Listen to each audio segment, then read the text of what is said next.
Hello and welcome everyone, this is Blackadder at Blackadder's Place and I welcome you to today's stream.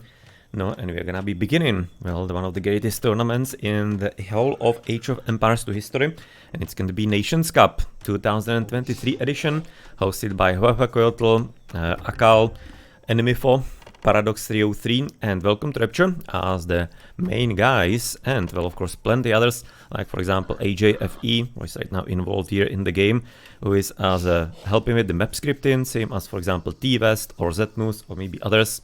And then there are also, for example, other admins for the B leagues, or like the Silver League and the Bronze League, who are going to be then. So just let's begin with highlighting everybody taking part in this. This is gonna be Adiko, Hagi, Agent P97 and Negodrama. Silver League admins and Bronze League admins Daisy Chain, Big Vault, Mr. Beaver and Banstenak 19. And we also should be thanking the creator of the graphics for the tournament, and that is going to be Go Calderon. And maybe, there are going to be some other people also involved helping out the tournament, like for example all the donators who have added so far to about $14,000 if I'm thinking correctly. Right now the prize pool, you can still also add more if you are wishing to make this tournament even bigger and better for the players. You can find information at !nations in the chat, or feel free to let me know and I can direct you into proper links and proper people. And of course, if there's also somebody else helping out otherwise, then thank you very much. Thank you very much indeed. Adiko, he's already, for example, admin for the Silver League, but he's also the one helping with the Matcherino and therefore collecting the funds. Or the funds, let's say, for some maybe slightly better pronunciation. But the premier match, therefore, after all the initial thanks and biggest, of course, go to Huahuacoyotl 22, who is the one who has come up and taken the idea upon himself to host the next Nations Cup. So he's the mastermind behind it all. So he deserves the biggest thanks of the community and of the players and, simply absolutely everybody. Let's hope you're gonna be having some fun tournament in the upcoming few months, as this is the qualification. We are starting in the first round, and it is going to be, as you can see, Denmark B versus Norway B, as it's gonna be the first round of the three that we are going to be seeing in the qualification. First match and first round is gonna be best of three, same as the second round of the qualification, only the last one, where you're gonna be fighting, and the players are gonna be fighting for the main event. It's gonna be best of 5, and overall we have quite a great amount of teams, about 150 plus, so really almost like something around 1,000 actually people that could theoretically participate in the tournament, so that we're making it the largest tournament ever in Age of Empires 2, or any kind of Age of actually history. But we'll see how the first rounds are gonna be going, as we obviously are having at this point the first week quite a bit filled with games for obvious reasons, and today we should be so far having 2 matches, with this one then followed also later by I think in Italy C, and they are going to be playing with, about now have a quick look, Italy C, I think it is at 20:30 GMT and about an hour from now. Italy C versus Switzerland C. Okay, so C teams are gonna be following after. As far as the quality of the A, B, C teams and whatever, it should be roughly following between the teams, within the nation, but it doesn't definitely mean that a B team of something like, for example, Argentina or Brazil is gonna be on the level of other B teams, right? That's not entirely how it goes. Otherwise, for some basic rule of advancement into the main event, we're going to be having 32 teams there. 4 are already pre-invited, the top 4 seeds, and we are going to be then looking for 28 extra from the qualification to be getting in with them, and that could be up to 4 teams from one nation. But it's frankly, with the quality of Age of Empires 2 lately and the community overall, it is going to be, in my opinion, a bit unlikely to be having so many of them.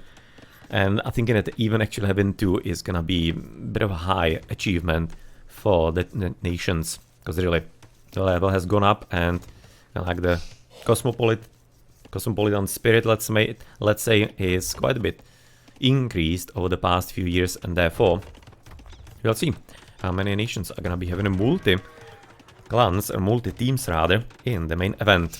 And otherwise there's going to be, as I also mentioned, the Silver League, Bronze League and Wooden League. So whoever is gonna be eliminated in the first round here is gonna be in the Wooden League, whereas of course the winners, they are, logically, advancing forward and having some chances there.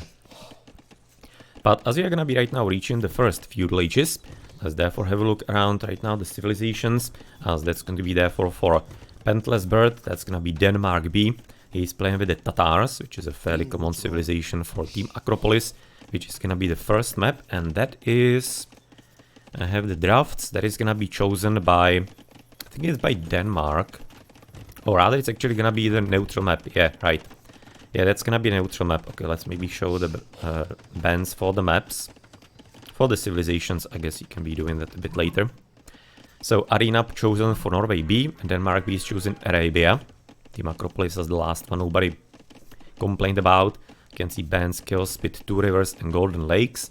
For Norway and Denmark, Black Forest, Team Islands, and Nomad. I'm thinking they don't entirely like the water there too much. But let's therefore head into the game and continue with the civilizations. Flempopo for Denmark B is gonna be Gurjara. And then we do have Elbanovic, no, it's gonna be on the flank. Right now, Purple Koster. It's gonna be plenty new names for me to remember and learn to pronunciate maybe.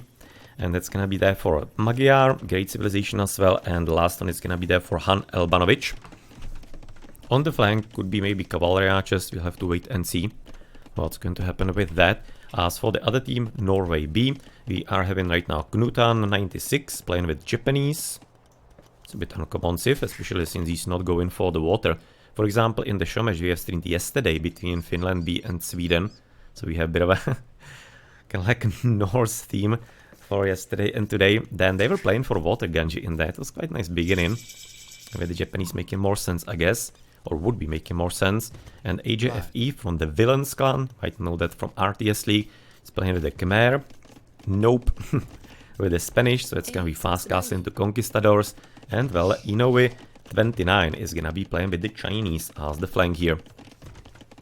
Fairly good saves, just a bit maybe interesting the Japanese here. Wouldn't have necessarily expected those. You can see he's going for some early archers.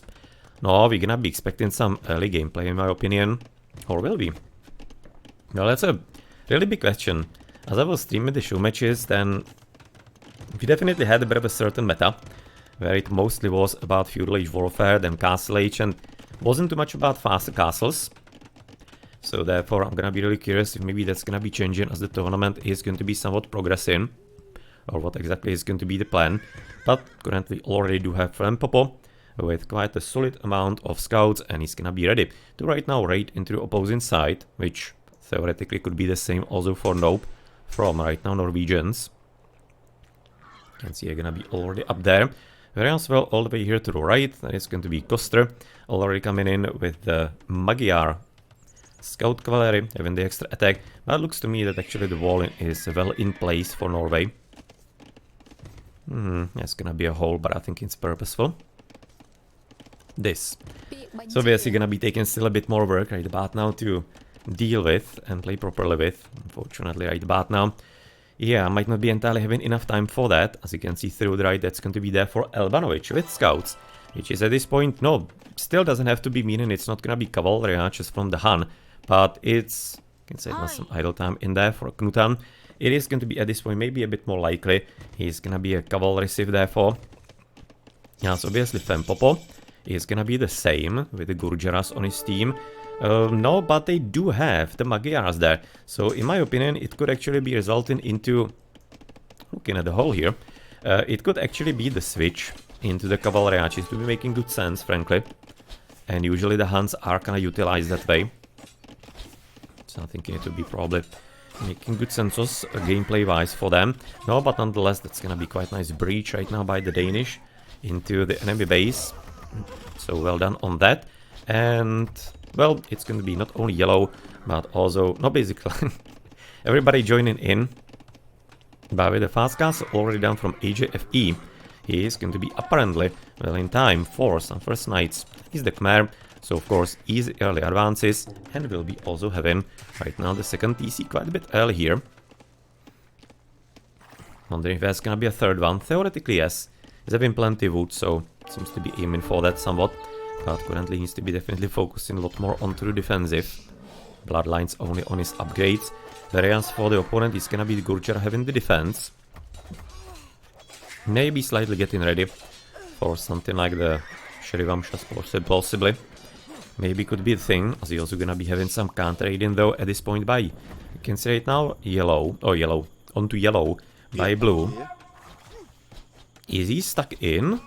Yeah, I'm thinking he's actually stuck in because there was the path here and that has been already plucked, as a red is gonna be going for the cavalry archers, but that's barely any kind of surprise currently, with ThePantlessBird and his civilization being Tatars. So this should be a fairly easy victory, especially since it's castle H unit obviously, against only feudal H unit, and he doesn't have Bodkin arrow yet, but obviously he does have the thumb ring immediately, so that's gonna be also quite nice little assistance and help. Quite a few villages potentially open here before we get some extra TC, but looking through the bottom, it seems like that purple is not gonna be having too much of a luck, even if and even when he managed to get through, as the wall is most probably going to be there, at least in place, but through the bottom he didn't entirely drop a wall here yet, so that's right now the problem and mistake, and why he's going to be wide open here for the time being. Finally gonna be right now trying to fix that. But with all the army that Nope is having in the base, it's not gonna be a problem. And I'm thinking it's maybe camping here a bit too much, considering right now the low armies from the opponents. He already should be heading into more of a offensive-minded movement on the map, in my opinion. I can say the bot now just extra TC now for ThePantlessBird. So looks like that in general Danish really went for the early aggro. And as far as who's gonna be the favorite here, no, not entirely certain, but the highest seeded are Norway B. And I do know, for example, the VLNS, that was a fairly solid clan on Woobley, something like 1700 back then. So they do know and did know how to play, but currently can't really say for the other names, unless they are playing on some other nickname and were rather playing in the past, then these are basically like the first experiences of mine with those guys, so just gonna be kinda learning as the tournament is gonna be going with them. Wow, that's a lot of fast castles rather. So nobody's gonna be left behind currently. In the middle it's nothing, just a hidden scouty, nothing much. Cavalry archers still not having Bodkin arrow, sorry. Feels to me that he actually forgot about it, ThePantlessBird, unfortunately. Yeah, because at this point, if you don't have it several minutes after advance, then it kinda tends to be a thing that maybe you were just kinda doing something else exactly when advancing, and your kinda brain instantly assumes that you already clicked it in because it's like a muscle memory, right? And if you don't, then you can be having a longer time when you actually until you figure it out. And this is something that works also for expert players. I have seen, for some reason, just kinda like Nikov comes out, so I guess there was some kind of game I streamed of him where he wasn't having some, I'm fairly certain it was an archer upgrade for a very long time, and unusually one so it can happen. And there were some early raids, so I can imagine that maybe that could have been the case. For example, when blue Enovi was like breaching yellow in there, so maybe that could have been exactly that tricky moment for him. No, but in general, we are going to be there for at 22 minutes of game time, and of course it's time to therefore switch into the proper Castle Age warfare. Okay. I wonder if that was on purpose. No, considering where he's dropping right now the stable, probably not. That probably wasn't intentional at this point.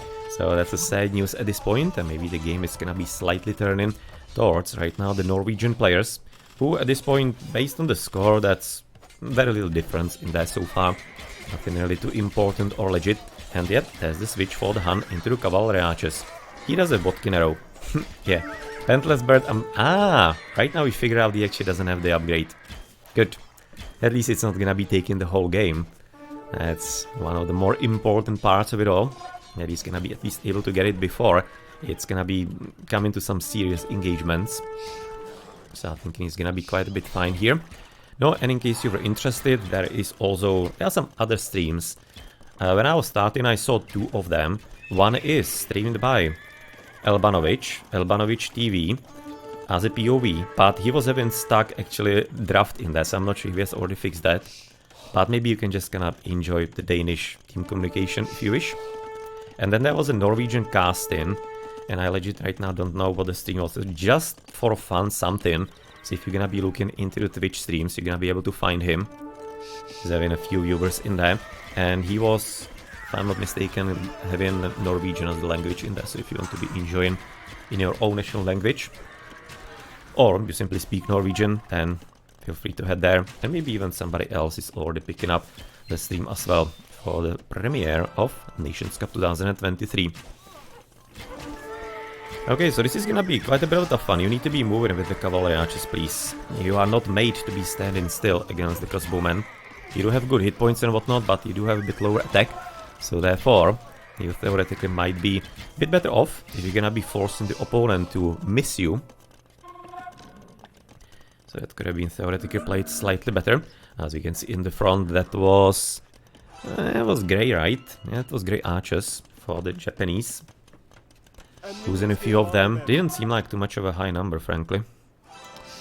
So it probably wasn't anything too terrible. 24 archers for Norway, which is gonna be the same as elbanovic, but that's cavalry archers, so theoretically some better movement, of course, there, and therefore some better opportunities for him.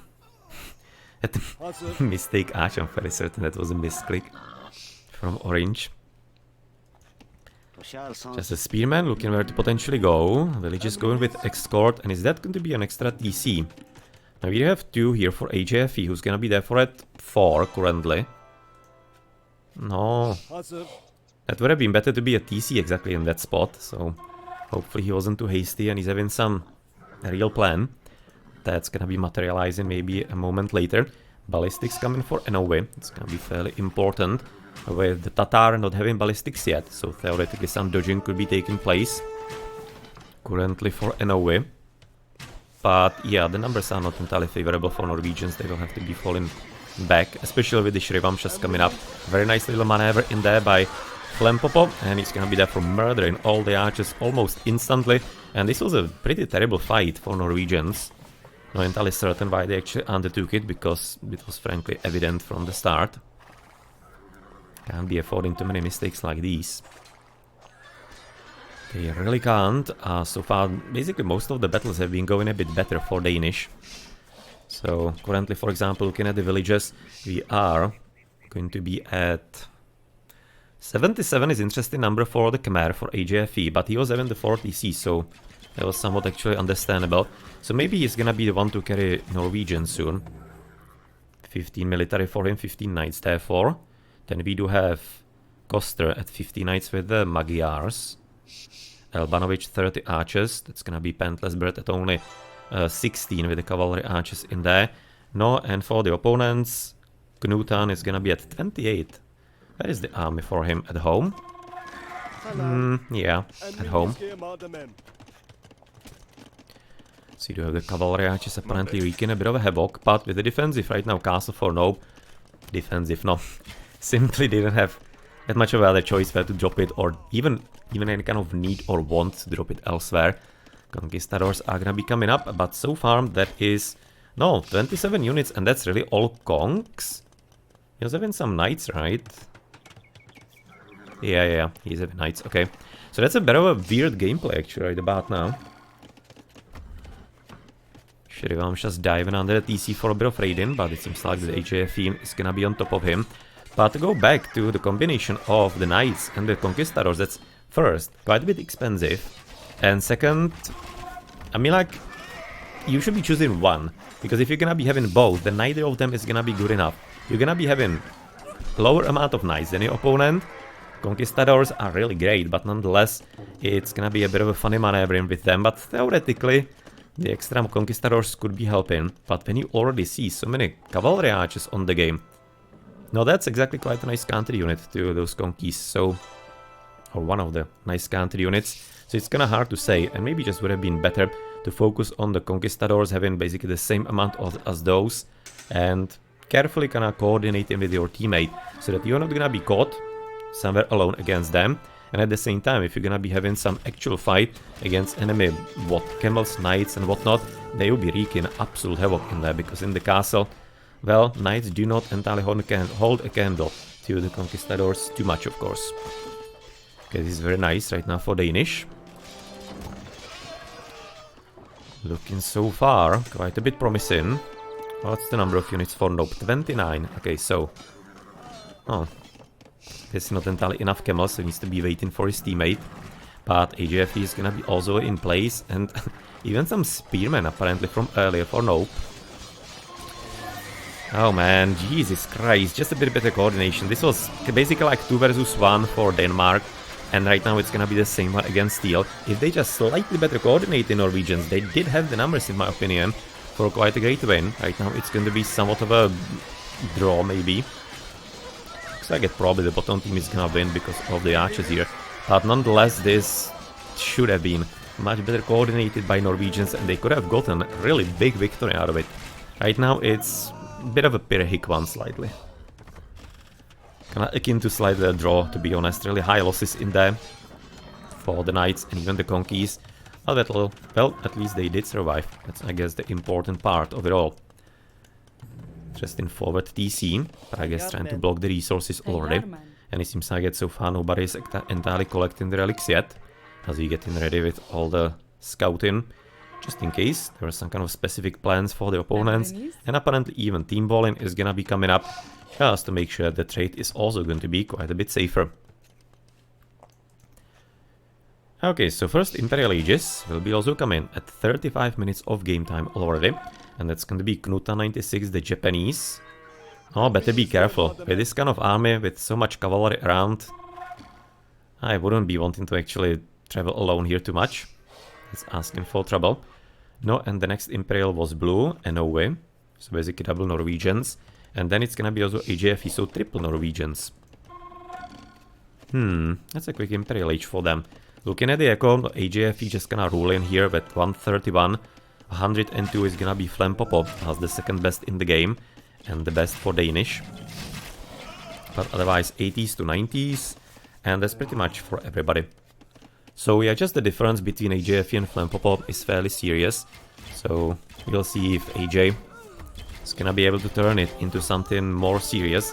Because a bit of a shame, of course, is that he doesn't have the paladins, right? So he's gonna be having to have extremely strong early Imperial Age with the Cavaliers before potentially something stronger comes, also from the opponents after him. Okay, that's a nice army of archers right now, 49. For the Chinese not having Thumbring. Ballistics at least ready. Very low economical upgrades right now for ThePantlessBird. Considering we are almost at 40 minutes, he should be having a bit more at this point.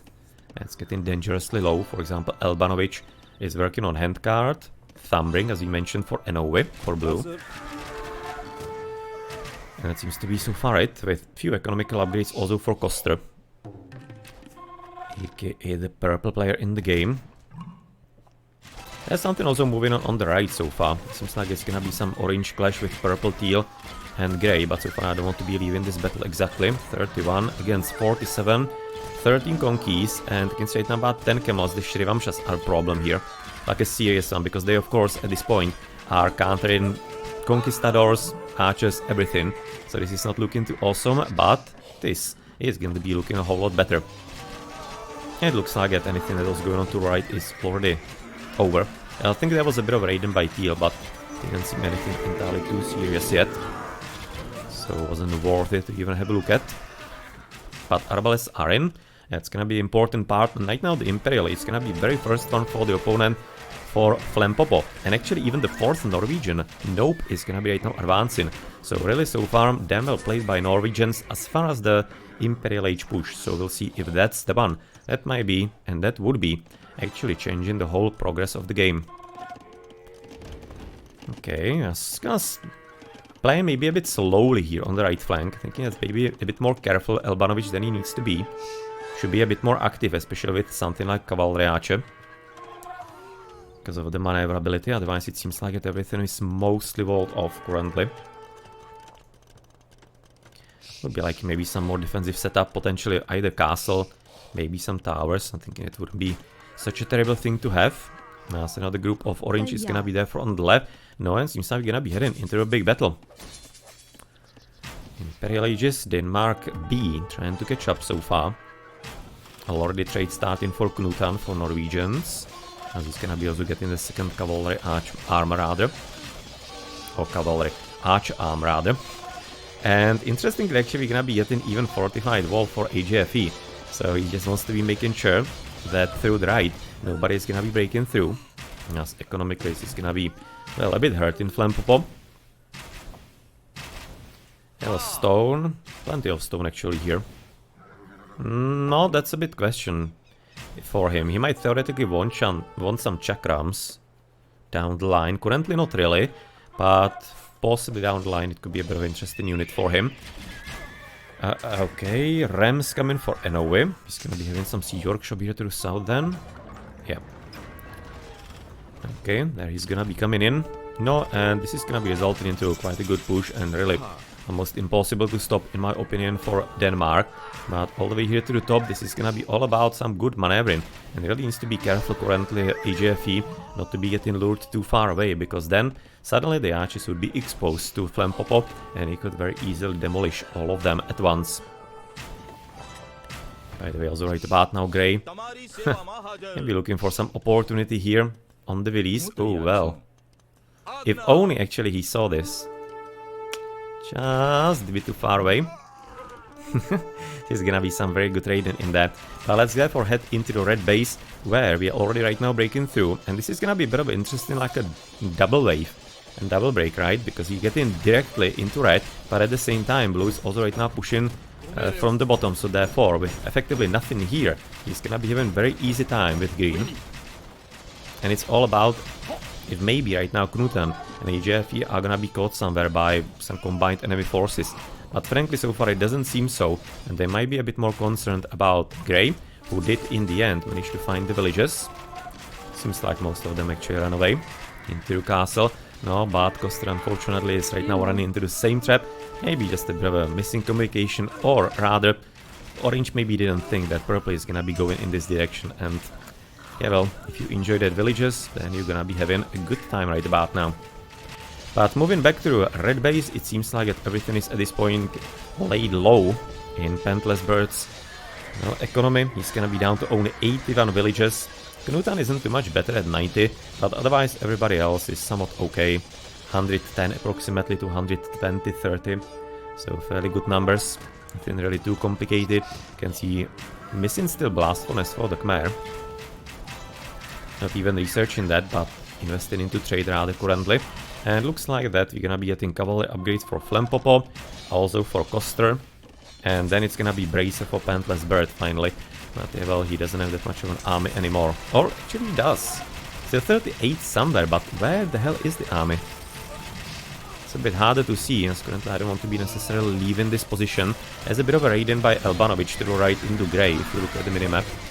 You can see the bit of a blinking, but it seems to be small enough not to be moving away from this massive engagement, which could be actually quite a bit of a game decider. Very good maneuver by Purple here to the bottom, into the archers, but it seems like it's going to be somewhat countered, but that's a lot of cavalry archers. About 52 for orange and 38 for red, so that's going to be what, 60, what, 90? 90 cavalry archers in here, and this is going to be kind of like a not a full cleanup at this point of the Norwegians. It looks like that right now the Cavaliers are holding through. Oh well, that was some terrible actually pathfinding, or rather standing still for the knights for a moment. Looks like that classic D pathfinding working a bit there. But nonetheless, it wouldn't be making too much of a difference in the general result of this huge battle, as it seems like that, well, everybody is gonna be killed here for Norwegians, and that could not be any kind of problem. Looking at the numbers, you can see Norway is gonna be able to replace this almost instantly. He does have another small group to the left, with also Green helping out in murdering some of the economy here, because of course everybody from Denmark has been right now concentrating and focusing on the main battlefield. Some kind of... oh no, that was a trebuchet. I was thinking some petard or whatnot, but apparently not. No, and this is gonna be some counter-raiding. Apparently some revenge for the earlier one that we didn't look at from elbanovic, but Knutan is gonna be having some better success, it looks like. No, but on the units, even if you have seen basically Norwegians losing most everything there, they are still at about 150 units, whereas for the opponents we are right now looking at, what, 100 units, so basically like half more units than what currently Denmark has. So it's just a question of time before they get into the correct place again, and we are going to be, well, seeing further victories for Norwegians, or further victories. Finally some victory for the Norwegians, I guess. So, what is gonna be the next part of the game? apparently switching to Hussars for elbanovic. For orange. Needs to be getting some trash units in there, because they haven't started with trading that much yet. They do have the markets through the top already, but nothing is kind of moving around too much. Switching into Halberdiers here with Chinese. Not entirely too many upgrades here. And against cavalry archers, especially with the hell advantage. Yeah, that's not gonna work, but he's trying to counter, of course, the cavalry from the Magyar. No, but apparently Norway is going for bombard towers. As they're expecting this is gonna be a bit more complicated still. Then we are looking at cavalry upgrades for ThePantlessBird. For the Tatar. Is he trying to switch into Keshiks, or is it gonna be some Hussars as well? Well, theoretically it can be Hussars. Does he have some castles somewhere? No, it's gonna be Hussars. It's gonna be Husaros or maybe Step Lancers, but whatever. Not gonna be anything too important. You can see right now the trade already very nicely going for the Norwegians, so they're gonna be quite a bit ahead on that switch. And well, that's gonna be the Hussar raiden going in. You can see the upgrades for orange, missing plenty of them still, whereas green is going to be a bit better off. Nope with Spanish. Getting also right now iron casting to improve that, and well, interesting upgrades currently for blue, who's getting also fortified wall to maybe protect the trade through bottom a bit better. I guess reaction to the Hussar raiden, and then he's gonna be also getting crenellations. It's a bit more interesting upgrade, I guess. Not entirely certain why, but oh, that's crenellations, murder holes. Oh well, it's murder holes. They have different names across the games, but well. Crenellations would have been also kind of nice to get, I guess. In Age of Mythology, that's an upgrade that helps against cavalry, increases the bonus damage against them. So, yeah, but nonetheless, that's not something that we actually have here in Age of Empires 2. So this is gonna be easy defense, whereas if you're gonna be switching to... Ah! Okay. Going hardcore in there, looks like Mr. HJFE. But all the way to the right, that's gonna be the Japanese Knutan 96, who is going to be... I'm guessing it's gonna be his year of birth, so therefore, what, 27 years he's gonna be coming up into. And, well, it's gonna be probably getting way more than 27 villages here, it looks like, as his victims, or his archers. It's gonna be some hidden villages, effectively. But currently the game is very well under control of the Norwegians. It's not like straight victory, right? But they are the ones, of course, who are basically not allowing the opponents to get anywhere deeper into their territory as well, or either. No, and you can see right now, even the Magyar has to be switching into the light cavalry already, and they really do have a big problem with the missing trade right now, the Danish, because they don't have that almost at all. If you look at the movements at the back of the bases, then the Norwegians did have much better preparation for the late game. Quite a bit of a banger, didn't even realize you had 55 minutes of game time already in the first game and premiere of Nations Cup 2023 by welcometorapture. And the main admins being, or co-admins being enmipho, Akkal, then also Paradox 303 and welcometorapture. So thanks to everybody for the involvement, and especially of course welcometorapture for picking up the mantle. And after all those years, the last one was 2017, so after about 5.5 years maybe, taking on the tasks of hosting another one. And of course thanks to also everybody else, and those who are gonna be managing the Bronze League or the Silver League, Wooden League as well, and of course on top of it, also the map scripters, one of them playing here, HJFE for example, helping out with the maps, and well, also the graphic guys and everybody else who is in some way involved with the tournament. And of course all the donators who have added into the $14,000 of prize pool so far. You can still add there and to it as well. If you enjoyed, for example, the first game here that is right now ending, as the Danish are just seeing that, well, even through quite a bit of a mighty effort, this is not gonna be working out in the end. And you can see a bit more of a switch right now from HJFE into the right, and he is going to be at this point helping Grey to push through a bit more strongly, and therefore discouraging any kind of hopes that the Danish could have been having. Because on the left, they obviously kind of knew where this is going. Okay, they had the bombard towers, also maybe one of the reasons, and they therefore were maybe counting and expecting that something fun could happen all the way to the right, but unfortunately for them, well, the Norwegians were not about to let that happen. So that means that the first game of the 2023 Nations Cup is coming for Norway B. Let's therefore give them that one on the scoreboard once I find them. No, and it's a best of 3, so right now you're gonna be heading into the home map for Denmark B, and that is going to be there for Arabia. So Arabia is gonna be a second game. Potentially last one will be Arena, as that was the home map chosen for Norway.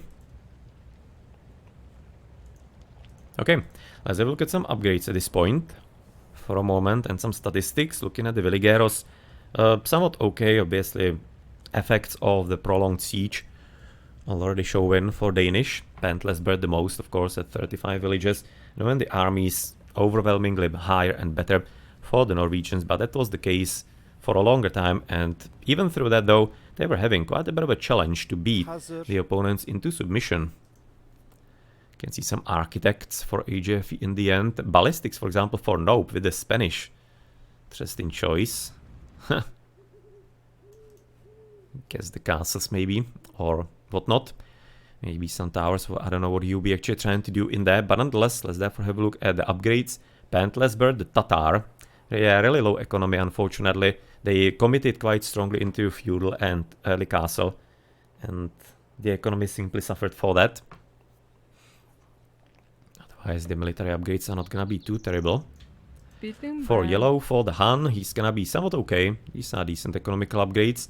Don't have that much of a serious complaint, maybe besides getting the 2-man already. It was... I just kind of like happened to select that for... That was Gurjara or... No, that was Han.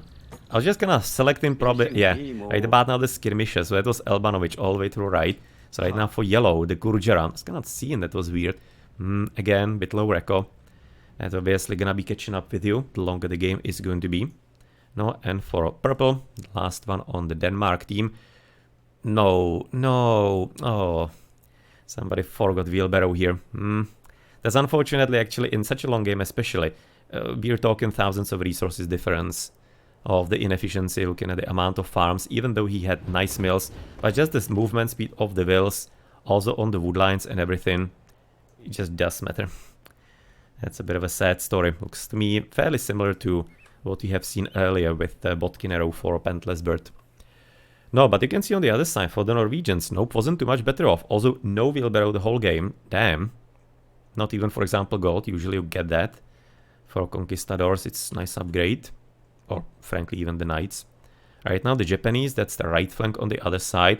Also missing upgrades. They were really quite a bit focused on the early military. And missing the timings on the upgrades there. Chinese is gonna be, yep, so far getting the 1+ and A+ right now for his economical ups, even though, of course, the 2-man so would be good, but otherwise excellent. Also, by the way, good upgrades on the towers then. No, and the last player, HJFE, the best boom in the game, would be expecting some good economical upgrades on his part as well, so good job. Okay, let's therefore have a look into statistics, as that's going to be there for right now. And Norway, Indian is gonna be getting the kills. No, yeah, you can see 3,000 on the military. That's the difference between him and AJ. Otherwise, AJ was absolutely, I'm thinking, the crucial player for the bottom team with this excellent echo. But overall, Norwegians play it really well with those earlier imperial ages. That's also something that really kind of like hurt Danish quite a lot. You can see right now Knutan in the end, actually the biggest kills. So I guess most expensive ones for Norway based on the military. I guess maybe from the big battle that we have seen there a bit earlier. Good numbers. Elbanovic was able to actually match that, so good job. But unfortunately, ThePantlessBird was having a bit of a tough time in there. No, and on the echoes, let's therefore compare against the flanks maybe. So Norway versus ThePantlessBird, that's gonna be like 9. 1121 and then 31,000 resources more for Norway. You can say another trade difference, especially for HJFE and Knutan. They were starting the first with Flempopo apparently. Just the only one for Danish. Elbanovic versus Knutan. That will be there for 11, 7, 9. About like 5,000 resources more for Elbanovic approximately. No, and for the pockets, HJFE with Koster, I guess. the cavalry civilization mains.